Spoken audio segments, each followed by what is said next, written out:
குளித்துக் கொண்டீர்கள், சன்மார்க்கத்தில் என்னை கடைபிடித்துக் கொண்டிருக்கிறீர்கள் என்பதை சற்று விளக்குமாறு அன்போடும் கனிவோடும் கேட்டுக்கொள்கிறேன்.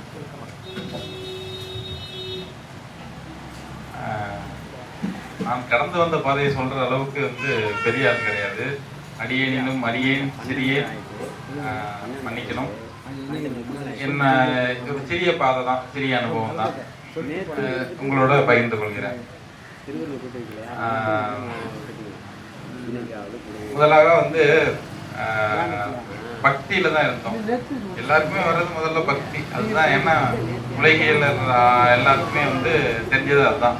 கோயிலுக்கு போவோம், சுருக்கமாக கடவுளை வணங்குவோம், நம்மளுடைய வேண்டுதல்களை சொல்லுவோம், தேங்காயை உடைப்போம், சாமியை கும்பிட்டுட்டு பொங்கல் புளியோதரையை சாப்பிட்டுட்டு வீட்டுக்கு வந்துடுவோம். அங்க போனா கோயிலுக்கு போனா நிம்மதியா இருக்கு, பேரின்பமா இருக்கு, ஆனந்தமா இருக்கு, மகிழ்வா இருக்கு. நம்ம கவலைகள்லாம் மறந்துட்டு இருக்கோம். வீட்டுக்கு வந்தா பழைய குருடி கதவை திறக்கு, திரும்ப நம்ம பிரச்சனைகளும் நம்மளுடைய தொந்தரவுகளும் நம்மளுடைய எண்ண அலை ஓட்டம் தான் இருக்கும். மனம் ஒடுங்கி ஒரு அமைதி நிலவாது, நிம்மதி இருக்காது. கோயிலுக்கு போனா நிம்மதி இருக்கும். இப்ப என்ன பண்ணுவோம், நிம்மதிக்காக ஒவ்வொரு வாட்டியும் அந்த கோயிலுக்கு ஓடிட்டே இருக்கும். இதே மாதிரிதான் நானும் செஞ்சுக்கிட்டு இருந்தேன். முழு நேர சிந்தனை. பள்ளிக்கூடம் போறது, பள்ளிக்கூடம் போயிட்டு கிளாஸ் எல்லாம் முடிச்சது பிறகு ஒரு 2 மணி நேரம் 3 மணி நேரம் போய் சிவன் கோயில்லையும் பெருமா கோவில் எங்க கிடைக்கிற கோவில்ல போய் உட்காந்துடுறது.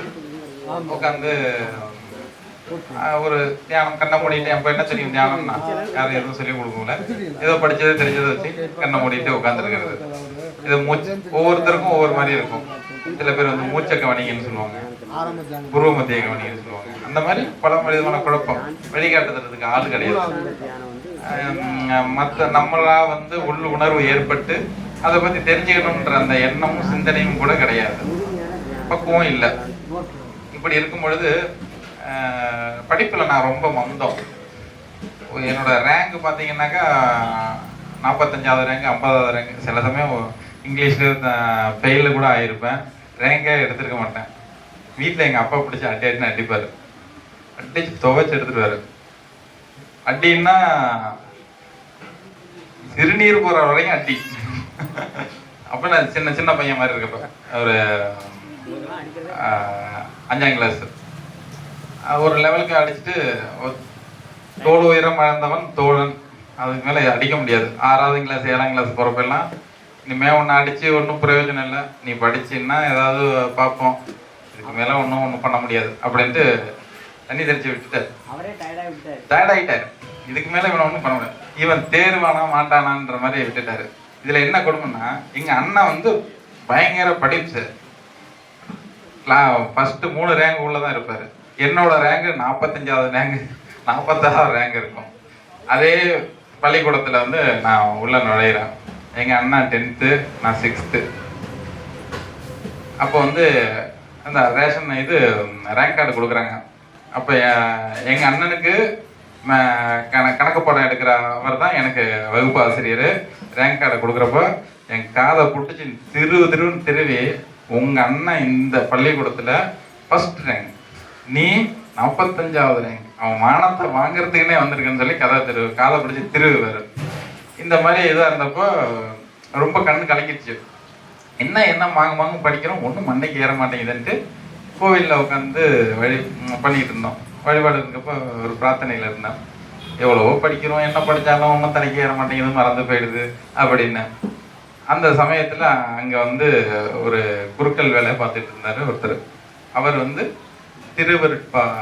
பாராயண திரட்டு புத்தகத்தை கையில் கொடுத்து, ஏன் அழுகுற என்னன்னு கேட்டார். இது மாதிரி நான் எவ்வளோ படிக்கிறேன், எதுவும் மண்டைக்கு ஏற மாட்டேங்குது இல்லையா, மறந்து போயிடுது, ரேங்க் எடுக்கல, அடிக்கிறாங்க, எனக்கே இவ்வளோ முயற்சி பண்ணாலும் ஹார்ட் ஒர்க் பண்ணாலும் ஒன்றும் அவுட்புட் இல்லைன்னு விரக்தியாக இருக்குது, என்னை வயிற்று பழப்புக்கெல்லாம் பிறகு என்ன பண்ணுவோன்னே தெரியலை, ஏன்னா வேலைக்கு போக மாட்டேன், கூலி வேலைக்கு தான் போவேன், மாடு தான் மேய்க்கணும் அப்படின்னு சொல்லிட்டு இருப்பாங்க. என்ன இப்படியெல்லாம் சொல்கிறாங்களே, என்ன பண்ணுறதுன்னு தெரியல. நீ இன்னையிலிருந்து இந்த பாராயண திரட்டை கையில் வச்சுக்க, இது வள்ளல் பெருமான் எழுதுனது, இதில் இருக்கிற தோத்திரங்களை டெய்லி கொஞ்சம் கொஞ்சம் படிச்சுட்டு புருவமத்தி தியானம் பண்ணு, இதை மட்டும் பண்ணிக்கிட்டுன்னு சொன்னார். முதல் 1 வருஷம் எந்த விதமான மாற்றமும் இல்லை. 8ஆம் கிளாஸு 9ஆம் கிளாஸில் ஃபஸ்ட் டைமாக 8வது ரேங்க் எடுத்தேன். எங்கள் அப்பாவுக்கு ஆச்சரியம், ரேங்க் கார்டில் இவனையும் மாற்றிட்டு வந்துட்டேன். இன்னொன்று ஸ்கூலுக்கே வந்துட்டாரு, செக் பண்ணி பார்த்துட்டு போயிட்டாரு. அதுக்கு அடுத்தது பார்த்தீங்கன்னா அதுக்கப்புறம் அந்த 10 ரேங்க்குள்ளே தான் இருக்கும் என் ரேங்க்கு, 5, 6, 7 ஒரு மாற்றம் இருந்துச்சு. அதுக்கப்புறம் எனக்கு கண்டுக்கல, சரி ஏதோ படிக்கிறான் அப்படின்னு விட்டுட்டாங்க. இந்த அகவுணர்வில் இருக்குன்னு அப்போ வந்து அகவுணர்வுல தெரியல, தியானம்னாக்கா தெரியாது, என்ன தியானம் பண்ணுறது தெரியாது. இப்போ அவர்கிட்ட போய் தியானம் பண்ணுறோன்றோம், கண்ணை மூடிட்டு உட்காந்துருக்கோம், சப்பங்கால் போட்டு உட்காந்துருக்குறோம். என்னங்க ஐயா பண்ணணும், என்ன பண்ணணும்? புருவ மத்தியை கான்சென்ட்ரேட் பண்ணு, இது ஆக்ஞாவிலே கவனத்தை வை, அதிலே இரு அப்படின்னாரு. அப்போ நமக்கு இதெல்லாம் தெரியாதுல்ல. புருவம் தினம்னா இப்படி புருவத்தை பார்த்துட்டு இருக்கிறது, கொஞ்சம் நேரம் பண்ணுறது, உட்கார முடியாது. 10 நிமிஷம் 15 நிமிஷம் உட்காந்துருப்போம், உட்கார முடியாது. இது அப்படியே ஒரு வருஷம் ஒன்றுச்சு. அப்போ வந்து என்னாச்சுன்னாக்கா அவரே வந்து என்கிட்ட என்ன சொல்றாரு, மூச்சை கவனி. நம்ம இப்போ மூச்சு விட்டுட்டு இருக்கோம், நம்மளோட கவனம் இல்லாமலே மூச்சு ஓடிக்கிட்டு வந்துட்டு இருக்கு. அப்போ இந்த மூச்சில் கவனம் போகிறப்போ எண்ணெய் ஓட்டம் இருக்காது, அதனால நீ வந்து மூச்சை கவனி அப்படின்னாரு. சரின்னு அதனால என்ன பண்ணேன், மூச்சு ஓடுறத வந்து அப்படியே கவனத்தை கொண்டு போக என்ன ஆச்சுன்னா எண்ணம் அலைகள்லாம் ஒடுங்கி மனசு கொஞ்சம் நேரம் எண்ணெய் ஓட்டம் இல்லாமல் இருக்கும். அதுக்காக அதை ட்ரை பண்ணேன். அது அப்படியே தண்ணும் பொழுது எண்ணெய் ஓட்டம் இல்லாமல் ஒரு 10 நிமிஷம் 15 நிமிஷம் உட்கார முடியும். எந்த விதமான எண்ணெய் சலனமும் எண்ணெய் ஓட்டம் மனம் ஒடுங்கி இருக்க முடியும். இது ஒரு மாயை. இது வந்து அப்போ தெரியாது. இதுலயே உட்காந்துட்டு இதான் தியானம்ன்ட்டு மைண்டை ஃபிக்ஸ் பண்ணிட்டு அதுலேயே உட்காந்து. ஆனால் அது ஒரு சிறு இதெல்லாம் வந்து என்ன பெருமானார் என்ன சொல்கிறேன்னா, இதான் மந்திரம், ஔஷதம், மணி இதெல்லாம் வந்து உபாயம் என கொள்கின்றான். உபாய ஞானம், அருட்பெருஞ்செய்தி அடைகிறது தான் மெய்ஞானம். இதெல்லாம் உபாய ஞானம். நீங்கள் பண்ண மந்திரம், மணி கட்டிக்கிறது, மூலிகை சாப்பிட்டு முயற்சி பண்ணுறது, இதெல்லாம் உபாய ஞானம். அந்த உபாயத்தை தான் நம்ம திருப்பி பண்ணிகிட்டு இருக்கோம் தெரியாமலே. இந்த மாதிரி பண்ணிட்டு இருந்தபோது ஒரு விளக்கம் ஏற்படலை. இப்படியே காலம் கடந்து வந்துருச்சு. சன்மார்க்கம் அப்படியே சன்மார்க்கத்தில் சைவமாக இருக்கும். தோத்திரம் பண்ணுறோம், ஒரு 10 நிமிஷம், காலைல 10 நிமிஷம், சாயந்தரம் 10 நிமிஷம், நேரம் கிடைச்சா இடையில எப்பயாவது இந்த தியானம். அப்பப்போ கோயிலுக்கு போகிறது, திரும்ப அங்கே போய் மந்திரம் சொல்கிறது, அப்புறம் முருகன் மந்திரம் சொல்கிறது, இப்படியே ஓடிட்டு இருந்துச்சு. இப்படியே போயிட்டு இருக்கும் பொழுது ஒரு நாள் செல்வ கணேசன் அண்ணனை வந்து பார்க்குறேன். இப்போ இங்கே வள்ளலார் வேடம் போட்டு நின்னார்ல, அவர் பிறந்திருக்கிற அன்னைக்கு நானும் இவரும் மீட் பண்ணுறோம். பூச நட்சத்திரம் அன்னைக்கு பிறந்திருக்கிறாரு.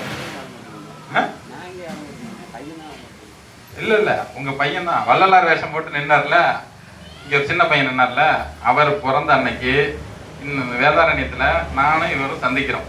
அது வரைக்கும் இவர் வந்து எங்கள் அண்ணனோட ஃப்ரெண்டு. இவர் ஒரு ஸ்டாஃப் நர்ஸு, இவரும் எங்கள் அண்ணனும் ஃப்ரெண்டு. எங்கள் அண்ணன் ஸ்டாஃப் நர்ஸு, இவரும் ஃப்ரெண்டாக இருக்கிறதுனால எனக்கு அப்போ தான் தெரியும் இங்கே பிரசவம் இருக்குது, இந்த சின்ன பையன் பிறந்திருக்காப்புல. அப்போ தான் நாங்கள் 2 பேரும் மீட் பண்ணுறோம். அப்போ வந்து இவர் சொல்கிறாரு, எப்போ கல்யாணம் அப்படின்னு கேட்டார்.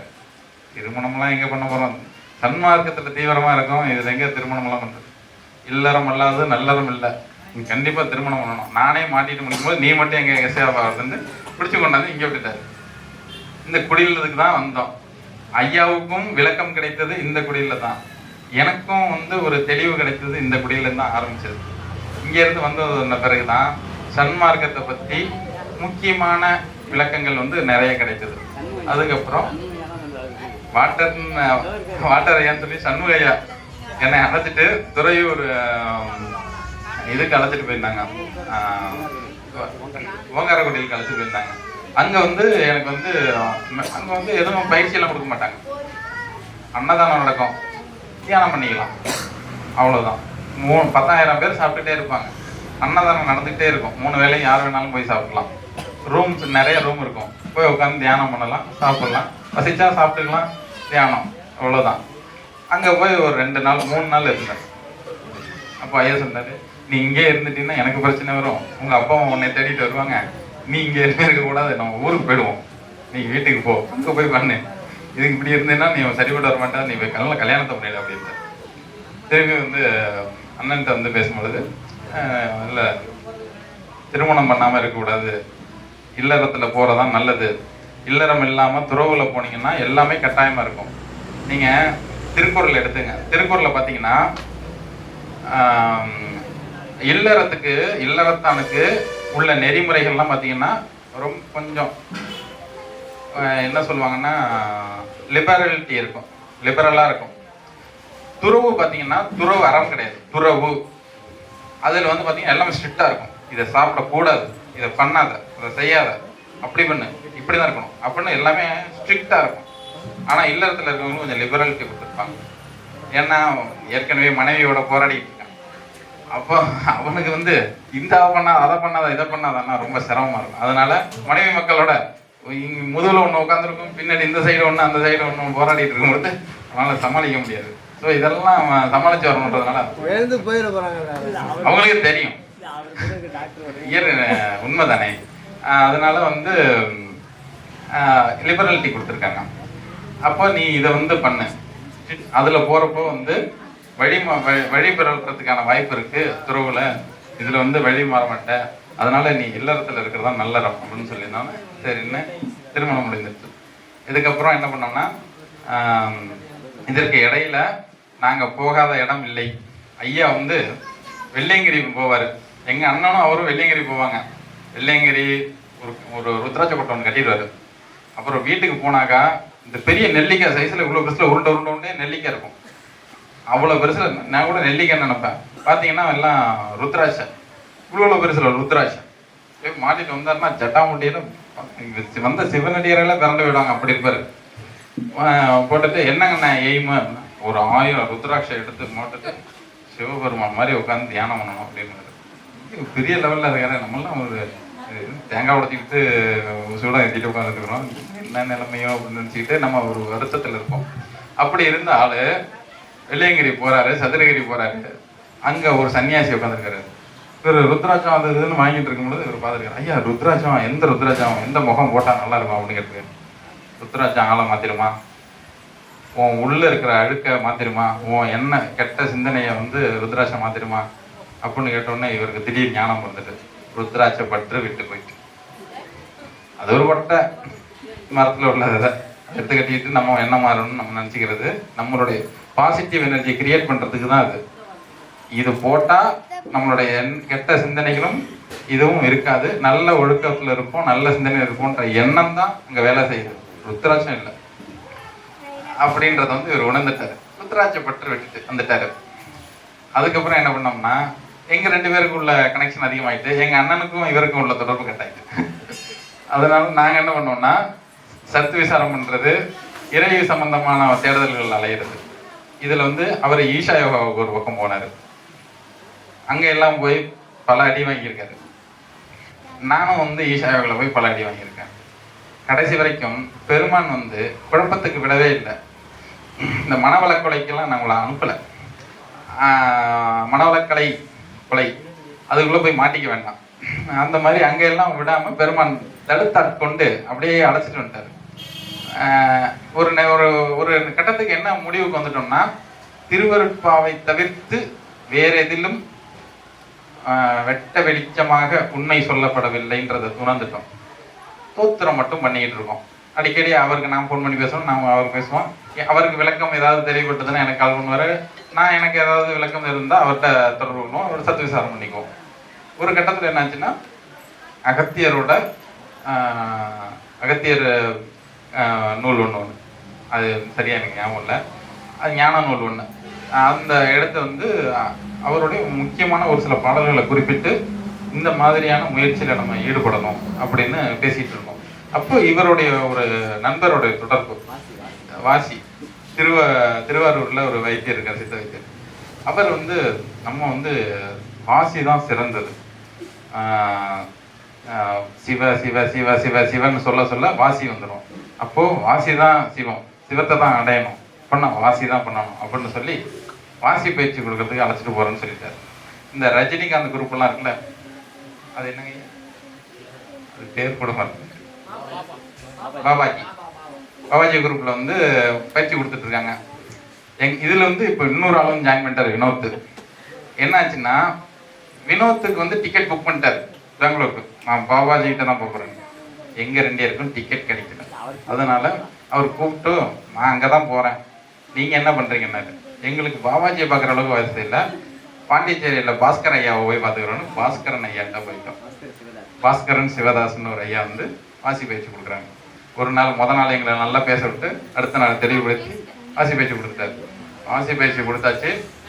இதுதான் உலகத்திலே மிக உயர்ந்த கலை, இடைநிலை அடைவதற்கு இதன்றி வேறொன்று வழி இல்லைன்னு சொல்லி அணி அடிச்சு அனுப்பிச்சிட்டாரு. இங்கே வந்தோடனே மமதே ஏறிட்டு இங்கே ஐயா பார்த்தாலும் சரி நம்மளுக்கும் அப்படி ஒரு உணர்வு இருக்கும். வாசி வந்துட்டு இப்படி மூச்சை இழுத்து விட்டாக்கா அங்கே போய் காற்று இழுத்து அடிக்கிறப்ப அங்கே போய் அடிச்சு சவ்வு கிழிஞ்சு நேராக இந்த காற்று மேலே போய் பட்டு நேராக ஜோதிகளில் மனோன்மணியத்தில் போய் கலந்துரும். அப்படி ஆடு இப்படி ஆடுன்னு ஒரு ஆற்றி அனுப்பிச்சிட்டாங்க. அப்படியே மதமாக ஏறி அப்படியே யாரை பார்த்தாலும் புழு பார்க்குற மாதிரி பார்க்குறது, அப்படி ஒரு மதமயம் கொண்டு வந்துருச்சு.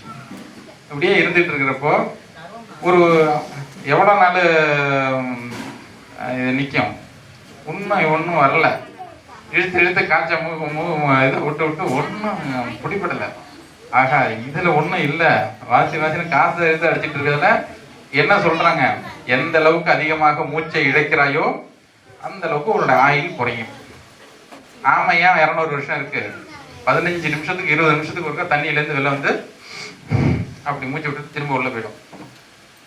அதனால தான் 200 வருஷம் இருக்குது. நாய் ஏன் 10 வருஷத்துலேயே 15 வருஷத்துலேயே சாகுது, அப்படி மூச்சு விட்டுக்கிட்டே இருக்கும்.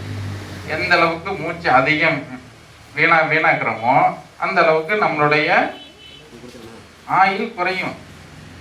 ஒரு ஒரு நாளைக்கு சராசரியா எத்தனை வாட்டி மூச்சு விடுறோம்? 21,000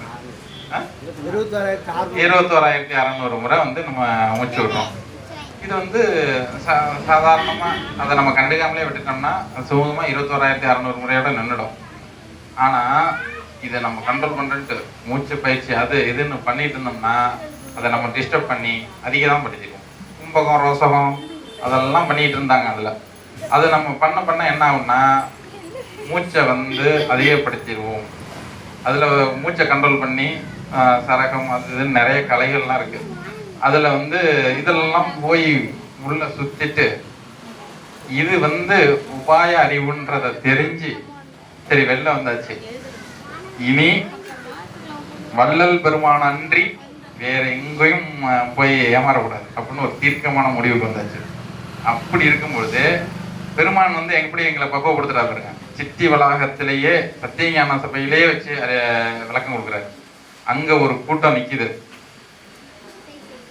புறக்கண்ணை வந்து திருவடின்னு சொல்லி அங்க ஒரு கூட்டம் இருக்கு. ஓ இதுதான், இங்க கண்ணு வழியா தான் நீங்க போகணும், கண்ணுல தான் கோலம், புருவமத்தின்னு சொல்லியிருக்காங்க. புருவமத்தி இது இல்லை, புருவம் இது, இங்கே மத்தி இங்கே இருக்குது, அதான் கண்ணு அப்படின்னா ஆளாளுக்கு கண்ணை தான் வந்து ஃபோக்கஸ் பண்ணுறாங்க. இது ஒரு குரூப் சுற்றிட்டு இருக்கு. அப்போ என்ன பண்ணுவாங்கன்னா இது ஒரு குழப்பம். இது இல்லாமல் அங்கே பார்த்தீங்கன்னா ஏகப்பட்ட குழப்பம் இருக்குது.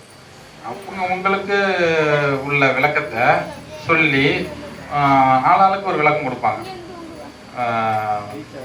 இதில் தீட்சை வேற ஒரு குரூப் வந்து வள்ளல் பெருமான் அந்த நிலையை அடைந்தவர்.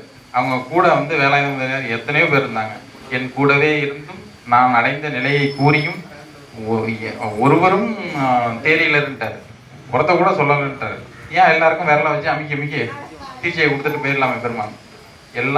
நான் அடைந்த நிலையை எல்லோ உயிர்களும் உலகியர்ன்றார், எல்லாரும் அடையணும்ன்றாரு.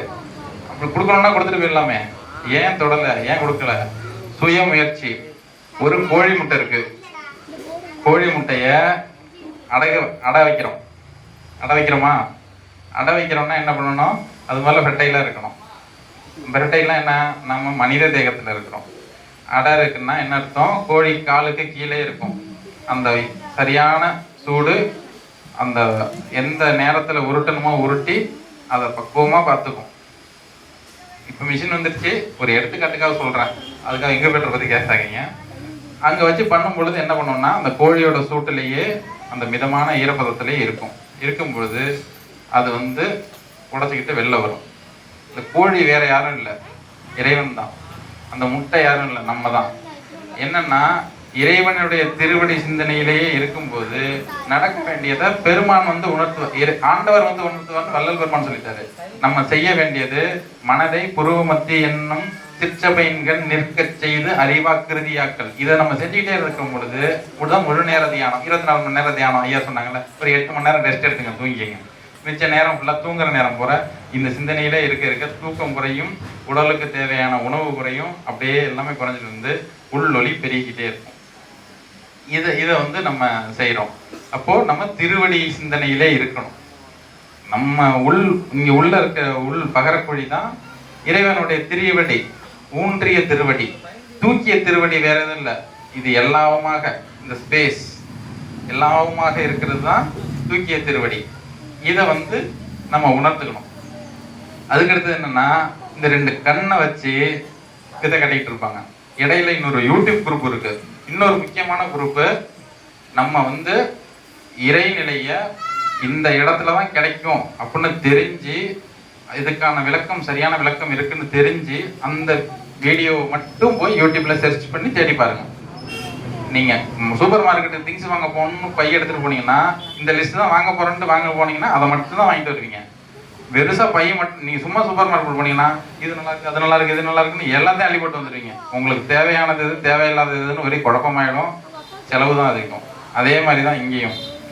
நம்ம யூடியூப்புக்கு போனோம்னா எதுல உண்மை இருக்குன்னு தெரிஞ்சு அதை போய் பாருங்க, அதை மட்டும் பண்ணுங்க. ஆனா யூடியூப்ல 19 ரூபா போட்டு எல்லா வீடியோவும் பார்த்து குழம்பிட்டு இருக்காதீங்க. ஏன்னா அங்க வந்து குழப்பங்கள் நிறைய இருக்கு. தெளிவை மட்டும் எடுத்துக்கோங்க. ஏன்னா அதுல ஒரு குரூப் என்ன பண்ணாங்கன்னா,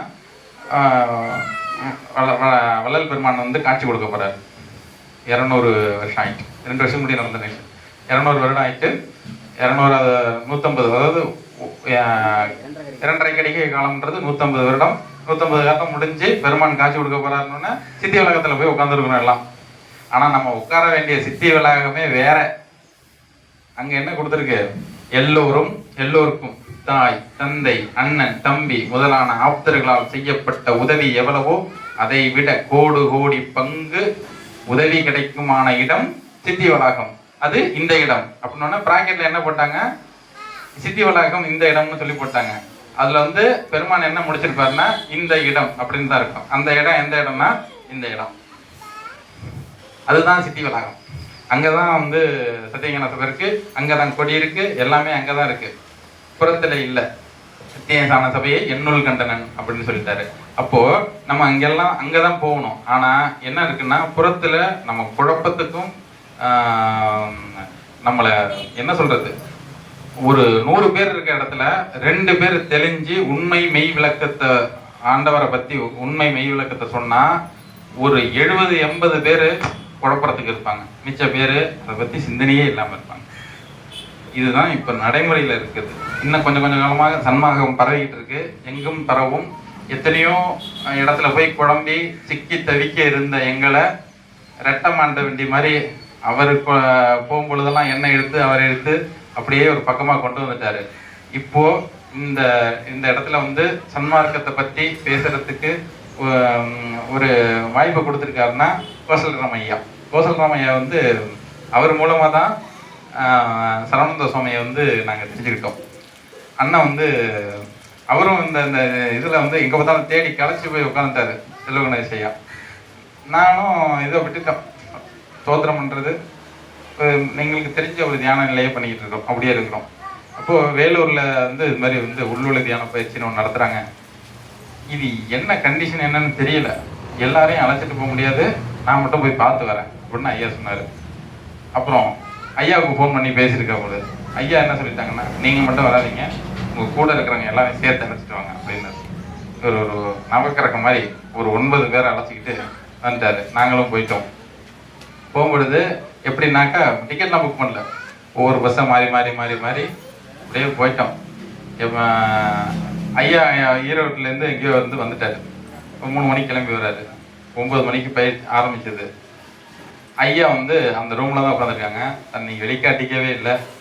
ஏதோ ஒரு ஆள் வந்திருக்காரு, உட்காந்துருக்காரு, அவர்கள் தியானம் வச்சுக்கவரும் வந்திருக்காரு உங்களுக்குன்ட்டு ஐயா கூட உட்காந்துட்டு நானும் பேசிட்டு, அவர் குளிச்சு தயாரான ரூம்ல தான் நானும் போய் குளிச்சு ரெடி ஆகிட்டு இருக்கேன். யார் பயிற்சி கொடுக்க போறாங்கன்னு தெரியலையே அப்படின்ட்டு அப்படியே இதாக நின்றுட்டு இருக்கோம். ஐயா வந்துட்டு வணக்கம் அப்படின்னு சொல்லிட்டு எல்லாரையும் வணக்கம் போட்டுட்டு இருந்தாங்க. யார் பயிற்சி கொடுக்க போறாங்கன்னு கடைசி வரைக்கும் தெரியல. அப்புறம் தான் வந்து ஐயா வந்து பேச ஆரம்பிச்சாங்க. ஒரு புறத்துல ஒருத்தரை பார்த்து எடை போடவே முடியாது. அதுக்கு ஐயா ஒரு உதாரணம். வெளியே காட்டிக்கவே மாட்டாங்க. பலாப்பழத்தின் சுவை வெளில தெரியவே தெரியாது, வெறும் முள்ளு மாதிரி தான் இருக்கும். நம்ம வந்து கண்டுபிடிக்கவே முடியாது. ரொம்ப எளிமையான தோற்றத்துல ரொம்ப பவ்யமா பணிவா அமைதியா தயவோட நின்றுட்டு இருக்காங்க. சுத்தமா தெரியல. கிளாஸ் ஆரம்பிக்கும் பொழுது ஒவ்வொரு இந்த தேங்காய் சதுரக்காய் உடைப்பாங்கல்ல, அந்த மாதிரி எங்களுக்குள்ள இருந்த ஒவ்வொரு கேள்விக்கும் பதில் அவங்க கிளாஸ்ல வந்துகிட்டே இருக்கு. ஒவ்வொரு தேங்காயா உடைச்சிட்ட அங்கேயே பெரிய தெளிவு என்னன்னா, எங்க கூட வந்ததுல 8 பேர்ல வேதாந்தத்திலேருந்து வந்த ஒரு ஆள் வாங்க அப்படின்னு சொல்லி கூப்பிட்டு ஏதோ கேள்வி கேட்கறதுக்காக கூப்பிட்டு முன்னாடி உட்கார வச்சிட்டாரு. என்ன, என்னால தூங்க முடியாம போயிட்டு முன்னாடி உட்கார்ந்ததுனால மிச்சம் இருந்த 8 பேர் தூங்கிட்டாங்க. அன்னைக்கு உடைத்த தேங்காயில வந்து உண்மை தேங்காய் உடைந்தது. இங்க வந்து ஏகப்பட்ட தெளிவு ஏற்பட்டது. அதுக்கு பிறகு தொடர்ந்து நாங்க வந்து ஐயாவோட தொடர்புல இருந்தோம். 3 பேரும் கான்ஃபரன்ஸ் காலில் சத்து விசாரம் பண்ணும் பொழுதெல்லாம் இந்த இடத்துல வந்து உள்ளொளி தியான பயிற்சி நிலையம் அமையணும் அப்படின்னு ஐயா வந்து தீர்க்கமான பதிலோட சொன்னாங்க. அந்த மாதிரி புஷ்பவனத்தில் வந்து கிளாஸ் நடத்தினோம். நான் பெற்ற இன்பம் பெருக வையகம்னு ஐயா எங்க பார்த்தா அள்ளி கொடுத்துட்டு இருக்காரு. சரவணந்த சுவாமி அவர் கொடுத்தாரு. சரவணந்த சுவாமியோட நேரடி சீடர். அப்போ அள்ளி பாரபட்சம் இல்லாம யாரா ஐயாவோட கருணை வந்து என்னன்னு சொல்றது இல்லை. பெருமான் எப்படிப்பட்டவர்னா, பெருமான்கிட்ட வந்து யாராவது கேள்வி கேட்டா என்ன தெரியுமா சொல்லுவாரு? வள்ளல் பெருமான், உன்னுடைய கேள்விக்கு அங்க இருக்கிற ஒருத்தர் பதில் சொல்வார். பேருபதேசத்துல என்ன சொல்லுவாரு? இறைவனை பத்தி கேட்டால் மனித தரத்தில் புரியும்படி வேலாயுதம் சொல்லுவாருன்னு சொல்லுவாரு. அப்படின்னா என்னன்னா, அவங்க சொல்லி வச்ச விளக்கங்கள் எல்லாமே அகவெல்லாம் வந்து பாதி பேருக்கு விளக்கம் புரியாம இருக்கிறதுக்கு காரணம் என்னன்னா, அக உணர்வுல இருந்து இறை சொரூபமா இருந்து எழுதுனது. நம்ம மனித தேகத்திலேருந்து முயற்சி பண்ணிட்டு இருக்கோம். அப்போ எப்படி கிடைக்கும்? கிடைக்காது. இந்த கேப்ல இந்த இதை முட்டுட்டேன். இந்த முட்டை இருக்குல்ல, முட்டை அடகு வச்சு குஞ்சு பொறிக்குது பாருங்க. நம்ம திருவடி சிந்தனையோட இருக்கணும். அப்பதான் இறைவன் திருவடியில இருந்தாதான் அந்த முட்டை குஞ்சு பொறிக்கும். கொஞ்சம் இறைவன் திருவடி வெட்டி விலகி போகுதுன்னு வச்சுங்க, ஓரளவுக்கு இழுத்து இழுத்து வச்சு பார்க்கும். உருண்டு உருண்டு ஓடிக்கிட்டே இருந்ததுன்னா சரி அடுத்த முட்டை போட்டுக்கலாம் அப்படின்ட்டு விட்டுரும். அடுத்த வாட்டி பார்த்துக்கலாம். அந்த முட்டை பூ முட்டையாக போயிடும். இறைவன் திருவடி சிந்தனை இல்லாதவர்கள் பூமுட்டை தான். அங்க உயிர்ப்புத்தன்மை ஏற்படாது. அது அவ்வளவுதான். ஆக உயிர்ப்பு சிந்தனை ஏற்படணும். அதுவும் எப்படி ஏற்படணும்? ஒரு முட்டையை வெளியிலிருந்து தட்டி நம்ம வந்து குஞ்சை வர வச்சிட முடியுமா? எப்போ எந்த நேரத்தில் உடையணுன்றது உள்ள இருக்கிற அந்த அந்த குஞ்சு தான் உடைச்சி வெளில வரணும். அதுக்கு இறைவன் அங்க ஒரு சின்ன காற்று குமிழ் மாதிரி ஒன்று வச்சிருக்காங்க. அதனாலதான் அது வந்து அதை உடைச்சிட்டு அந்த இடத்துல கொத்தினா மட்டும்தான் உடைக்க முடியும். முட்டையை 2 பக்கமும் வச்சு அழுத்தினீங்கன்னா எவ்வளவு அழுத்தம் கொடுத்தாலும் உடைக்க முடியாது. ஏன்? உள்ளுக்குள்ள ஒரு நெகட்டிவ் ப்ரெஷர்ல ஒரு ஏர் பபிள் இருக்கும். அது எங்க இருந்து உடைக்கலாம்னா உள்ளுக்குள்ள இருந்து உடைச்சா மட்டும்தான். அந்த கோழி குஞ்சு உள்ள இருந்து மூக்க வச்சு உடைக்கும் பொழுதுதான் அந்த முட்டை ஈஸியா உடையும். ஆனா முட்டையை நீங்க சைட்ல தான் தட்டி உடைக்கலாம். நேரா வச்சு அழுத்தினீங்கன்னா எவ்வளவு அழுத்தம் கொடுத்தாலும் உங்களால உடைக்க முடியாது. 2 கையில வச்சு அழுத்தி பாருங்க. நேரா செங்குத்தா வச்சு அழுத்தி பார்த்தீங்கன்னா உடைக்க முடியாது. ஏன்னா உள்ள காற்றுக்கு போயிட்டு இருக்கு. ஆனா உள்ள இருந்து உடைக்கும் போது உடைக்கலாம். அதுக்குதான் இறைவனுடைய படைப்பு. அதே தான் நமக்குள்ளேயும் சன்மார்க்கம், இறை சிந்தனை, இது எல்லாமே அகத்திலிருந்து பரவணும். என்னதான் ஒரு உலகில் இருக்கிற எத்தனையோ ஒரு 100 பேரை கூட்டு கொண்டாந்து வச்சு கையில 5000 நீ 10,000 வந்துடுறான் உட்காருப்பான்னு சொல்லி இந்த மெய்க்கருத்தை எடுத்து நீங்க சொன்னாலும் புரியாது. ஏன் புரியாதுன்னா, அகமிருந்து அந்த உணர்வு தோன்றணும். அதனாலதான் ஒரு முட்டை உள்ள அந்த முட்டைக்குள்ள இருக்க கோழி குஞ்சு எப்படி தன்னை அந்த ஓட்டை உடச்சிக்கிட்டு வெளில வருதோ அந்த மாதிரி உள்ளிருந்து அந்த உணர்வு ஏற்படணும். அவன் அருளாலே அவன்தாள் வணங்கி உள்ளிருந்து அந்த உணர்வு ஏற்படும். அந்த ஆன்மாவுக்கு இந்த கணம், இந்த நிமிடம் இவங்க இந்த ரூபத்துல ஒருத்தர் வந்து சொல்லி இவர் வந்து அதை கடைபிடிக்கணும்ன்ற அந்த நிகழ்வு வந்து பெருமான் வந்துட்டாரு. அப்போ இது அப்படிதான் நடக்கும். அது இல்லாம புறத்துல எதுவுமே பண்ண முடியாது. எங்க கொண்டு நீங்க சன்மார்க்கத்தை திணிச்சாலும் வராது. உள்ளிருந்து தான் திருடனை பார்த்து திருந்த விட்டால் திருட்டை ஒழிக்க முடியாது. அவன் திருந்தனும் இல்லையா? அதே மாதிரி உள்ளிருந்து அந்த வேட்கை வரணும். அந்த தாகம், மெய்க்கடவுள்னா என்ன, உண்மைன்னா என்ன, இயற்கை உண்மைன்னா என்ன, எப்படி இறைநிலை அடைய முடியும், மரணமில்லா பெருவாழ்வதற்கு என்ன, கேள்வி மேல கேள்வியை போட்டுக்கிட்டே இருந்தீங்கன்னா வேற வேற ரூபத்துல வந்து இறைவன் ஒவ்வொரு பதிலா சொல்லிடுவாரு. அது என்ன எங்களுக்கு ஒரே ரூபத்துல வந்து சொல்லிட்டாரு கோசலை ராமன் ஐயா மூலமா. அதனால இதை வந்து நீங்க உணர்ந்துக்கணும். புறத்துல யாருக்கும் தெளிக்க முடியாது. சன்மார்க்கத்தை பத்தி சொல்லுங்க. சன்மார்க்கத்தினுடைய உண்மை விளக்க நெறிகளை வந்து தெரிவிங்க. அவங்களுக்கு பக்குவம் வரும்போது அதை ஏற்றுக்குவாங்க. பக்குவப்பட்ட அம்மான்னா கற்பூர புத்தி உடனே முடிச்சுக்குவாங்க. ஆகா, நீங்க சொல்ற விளக்கம் உண்மை, சரவணந்தா சுவாமி சொன்ன விளக்கம் உண்மை, நான் அதை வந்து உணர்ந்துக்கிறேன் அப்படின்னு எடுத்துக்குவாங்க. நீ என்ன வேணான்னு சொல்லியா, எனக்கு அதெல்லாம் தெரியாது.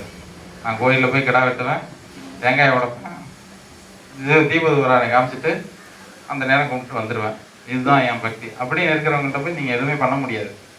ஏன்னா அவங்க மனநிலை மாறணும். அதுக்கு ஆண்டவர் கருணை வரணும்னு நம்ம தான் பிரார்த்திக்கணும். எல்லா உயிர்களிடத்திலும் இந்த இறைநிலையை உணர வேண்டும் என்ற அந்த ஆத்ம தாகம் வந்து வரணும். அதுக்கு ஆண்டவர் தான் வந்து அருள் புரியணும். அருட்பெரும் ஜோதி, அருட்பெரும் ஜோதி, தனிப்பெரும் கருணை, அருட்பெரும் ஜோதி.